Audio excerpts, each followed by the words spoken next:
Hey everyone, thanks for watching the Be Better Golf channel. This is going to be a little bit different of a kind of video, but I found some really interesting videos that I wanted to share with you guys.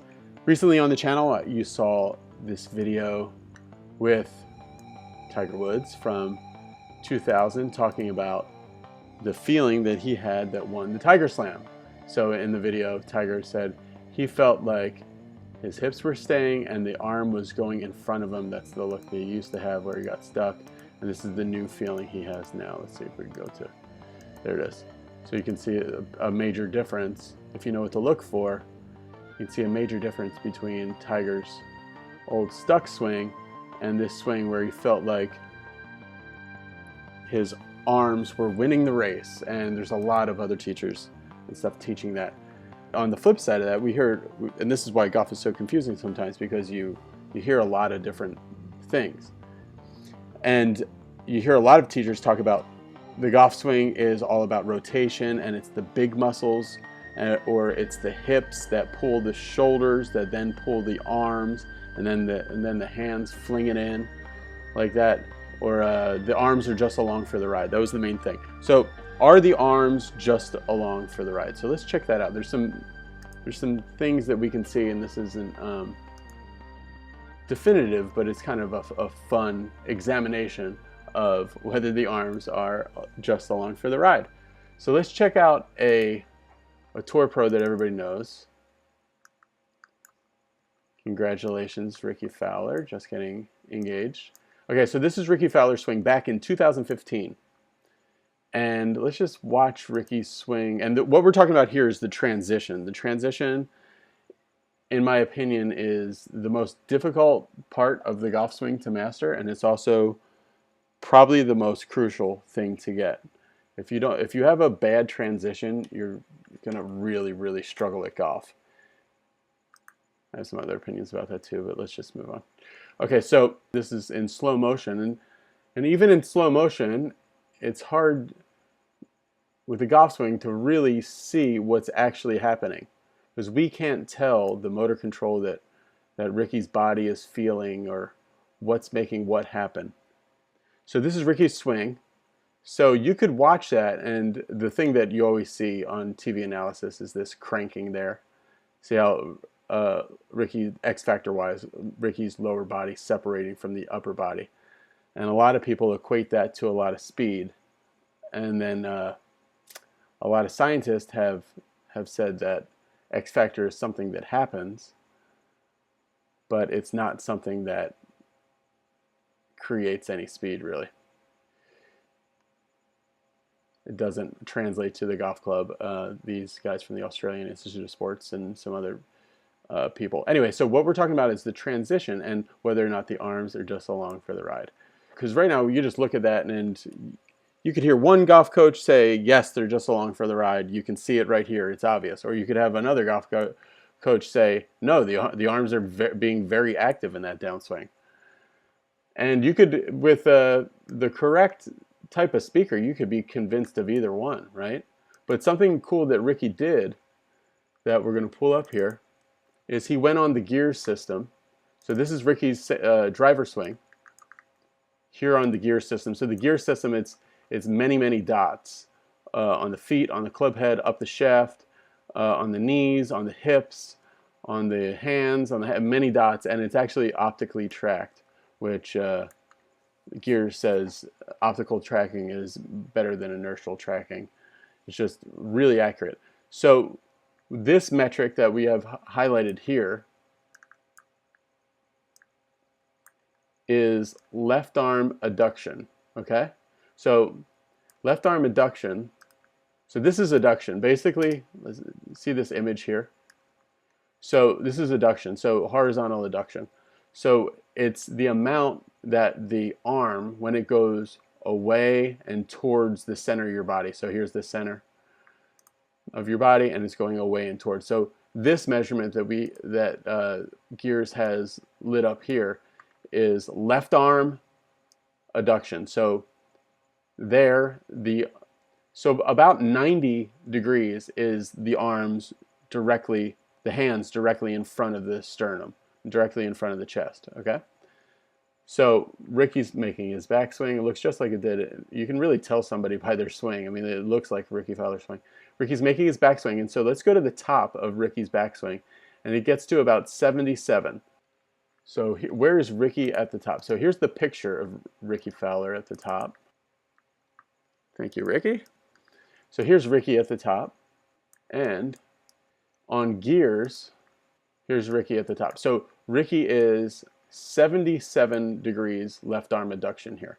So that means basically throughout the ranks, the transition makes a huge difference, and so many people get it wrong. So let's go. So in the time that it takes Rickie to get to, so here's Rickie at left arm parallel, okay, there. So Rickie goes from the club at the top, 77 degrees, so it's 13 degrees behind his sternum, to left arm parallel there. And let's see what happens in gears when that's happening. So let's go to gears parallel here. So Rickie has gone from, at the top was at 77, and in that, I'm not sure how long it is. You guys would know better in the comments, you can tell me. But in the time it takes to get from the top of the backswing to left arm parallel is like an eighth of a second. It's very quick. Rickie has gone from 77 degrees to 92 degrees. So basically he's gone from 13 degrees behind, his hands 13 degrees behind his sternum, to his hands 2 degrees past his sternum in that flash of a instant. Okay? So you can kind of see, if you know what you're, that's the thing that Ben Hogan and some other people used to always say about the golf swing is the secret is obvious if you know what you're looking for. Now, I'm not saying this is the secret to the golf swing or anything like outrageous like that, but having an awesome transition is very, very difficult to learn. Doable, definitely doable, especially if you know how to change a motor program. But that's what we're talking about there. We're going from there to there. So while Rickie he is rotating his shoulders do rotate, we can see that, but you can see here, look how his chest is still facing backwards quite a bit, but his shoulders are rotating, but his hands, and you can see that with left arm adduction, his hands are going much faster than his rotation. We can see it here, watch. So that's the little part we're talking about right there. See, so the feeling of that, and Mike Bender and some other guys think it's really important to have soft arms up at the top so that it's easy to, because they say that if the arms are rigid and locked up at the top, like if the arms are real rigid, then they get stiff and they get locked to the body, so that your arms are going to move only as fast as your rotation is, and you need soft arms so that they can be let out. Now, my teacher, Tony Lutzak, he recommends for a lot of golfers the motor program of arms, body, club. So you feel the arms go, and then the body follows, and then the club. So that, because if you feel, in his opinion, if you feel body first, the club is always going to be left stuck and behind you. Because a lot of people, if you were put on gears, by the time they get to about this point here, this would be so crowded, it wouldn't be at 89 degrees. It would go from 77 to like, I don't know, it would still be at 77 here because they would be so pinned here. The arms aren't accelerating off the chest at all. So that is the crucial portion of the swing. I mean, obviously impact is everything, but that affects impact unbelievably. So let's go to impact. So here's impact. Beautiful, I think, Golf Digest shots that they have here. So we've gone from a top, then the arms were let out quite a bit there, and then we go to impact. And let's see on gears, it's gone from, at the top, he had his hands 13 degrees behind his sternum. At left arm parallel, they were 2 degrees past his sternum. And let's see on gears where they are, where it is now. Now at impact, it's gone to 110. Let's see that. There's the top, left arm parallel, and then into impact. So let's go to our sticky note. Now at impact, he's has his hands 20 degrees in front of his sternum. So in a quarter of a second, Rickie Fowler has moved his arms 33 degrees. His left arm is being let out. And you can see it once you know what you're looking for. You see it's 77 degrees there to 110 at impact. So it's really, and then it's even at 111, 112, and then as the club gets let out through the impact zone, it actually starts, the left arm reduction starts slowing down a little bit. But this is the impact position that everybody wants. See how Rickie has the club off his left leg like that. Almost everybody else, because of that transition move, we'll see that the hands be a lot more back here on your right leg. But looking at the right pec doing this aDduction, and then also the right serratus, which is kind of helps you go down, and then the left pec kind of in oppositions, that equal and opposite, is also firing a lot. For power is really this right arm aDduction is what a lot of scientists and people are saying. It's also the thing that reactionary golf promotes. So where can we see some right arm aDduction in an athletic motion? Now this is viewer discretion here for a second, but this is something that was in the news recently. Okay, there's that. We can see a lot of right arm aDduction there. So let's just imagine that this guy in the black polo there to the right, let's imagine he had a gear system on, and you can see his right arm going from away from his body, this kind of ridiculous Popeye wind-up, away from his body towards the center of his body, and then the momentum of all that force is coming right across his body. So it's going right across his body. It gets kind of brutal to watch too many times. But that is, and that guy could probably, given the right direction, could probably smash a golf ball, I'm sure. This is another picture of Rickie deep in his downswing, and look where his chest is facing. This is the thing that Bobby Lopez talks about. So his shoulders are still, it's still back to the target. You hear that all the time. It's a simple thing to say, but it's really hard to do. Leave your back to the target longer. This is a perfect, having this little Mercedes-Benz logo here is perfect, because this, when you watch a lot of guys from the face-on view, this lead shoulder just opens up right away in transition, and this arm is still pinned to their body. There's a famous golf vlogger that has a real bad case of this. I contacted him about it. He was like, it was unsolicited advice. He was not interested. So, but see how now that you know this, and we've seen this on gears, you can really start to see like, oh, Rickie's arm is not pinned to his chest anymore. So the original question in this video was, are the arms just passively swing? Are they just along for the ride, as we've heard some people say? Are they just passively swinging? I would say, I mean, that would about be a definite no in almost any golf swing. There was this one training aid the guy used to promote, hit it 300 yards without using your arms. I don't see that, and I've seen a lot of that comment. And this is also very related to lag. If you stay pinned like that, it's going to be very hard to lag it. This comes into like a no turn and cast conversation. The other thing I wanted to talk about as well is, let's go to the gears movie. So watch in the transition kind of the rate that Rickie blasts off from here. It's exponential. So it's 77 degrees here, and every frame in this first part of the transition, that's that really soft transition, it's only going up. It is getting wider from 77.47, and one frame later it's 77.61, so that's not much. And then one more frame, it's 77.96, It's getting a little bigger, it's getting a little bigger, 78. But as we go deeper into the downswing, now one frame goes from 95 to 97. And one frame goes from 99 to 101, 102 to 104 to 106 to 106. So you get the point. It's starting back here, it was just a fraction of a degree.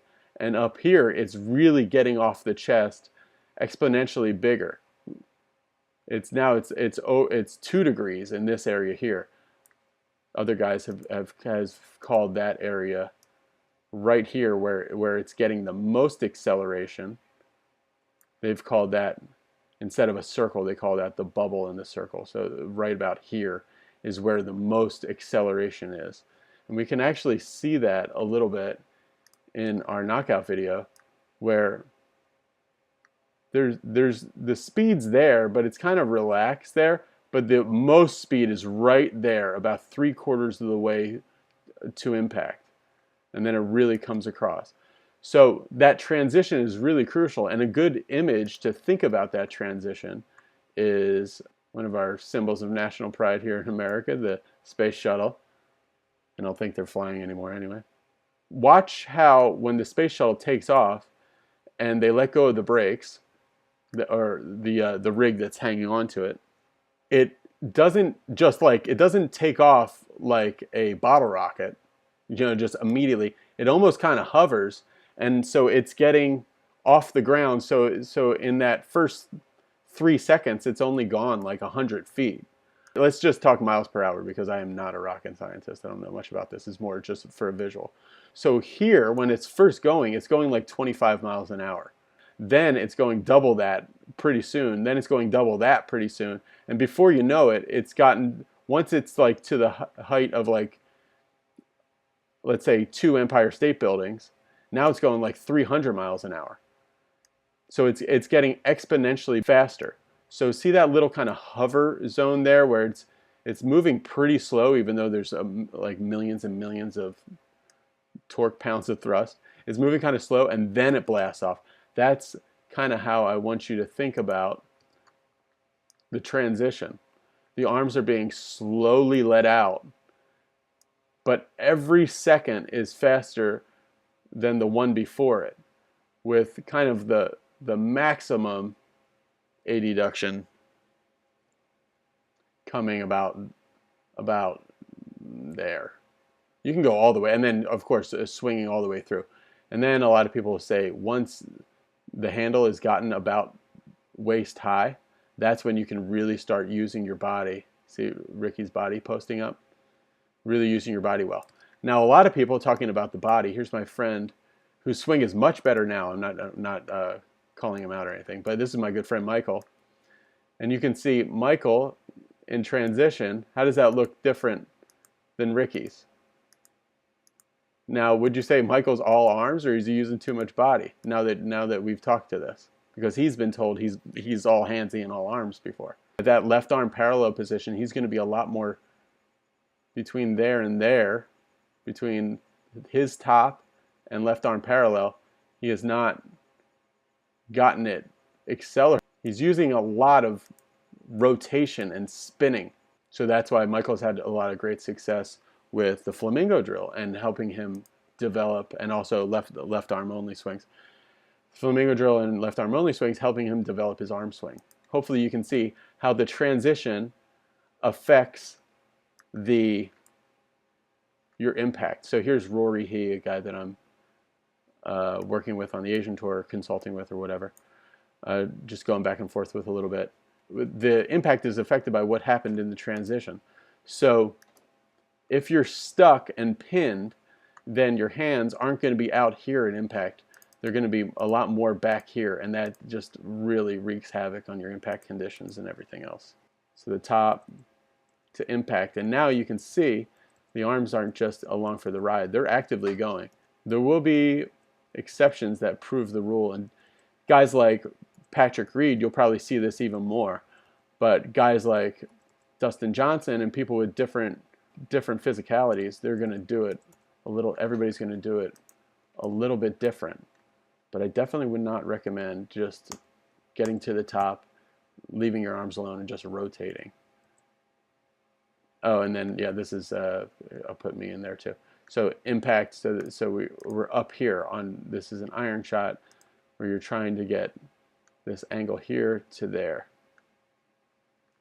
Hands forward. I used to always be, before early on in the channel, my impact was always off my right leg. Thanks for watching, everybody. Be sure to click the subscribe button. It really helps the channel. And just want to let everybody know, we have coming up, we are going to be having a Be Better Golf School coming up in Atlanta, I think.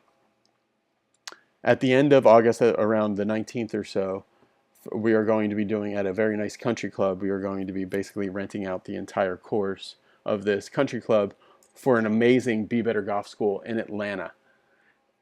If you're interested in that, it's not solid yet, but it looks like it'll happen. If you're interested in that, send me an email, contact@bebettergolf@gmail.com. So that's contact bebettergolf@gmail.com.